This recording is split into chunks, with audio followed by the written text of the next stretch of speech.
Alright, good day everyone sa lahat ng aking mga kaibigan, mga followers at mga subscribers. Number 5 na po tayo. Magdadagdag na tayo ng palo. Yung nakaraan, dalawang angle strike parehas pababa. Mayroon na kayong 4 na corners ng inyong mga footworks. Ngayon, dagdag tayo. Okay, sa mga baguhan, sundan nyo na lamang yung aking pagtuturo. May number yon mula 1 to 5 na ngayon. Okay, tingnan nyo na lang. So, nandito tayo.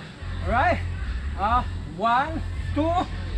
Pagpalo ko, yung paa ko, gumagano siya. Nag-twist siyang ganon. Right? 1, 2, 3. Para mas malakas. 1, 2, 3. 1, 2, 3. 1, 2, 3. 1. Hoops. Hoops. Alright, kabila. 1, 2, 3. 1, 2, 3.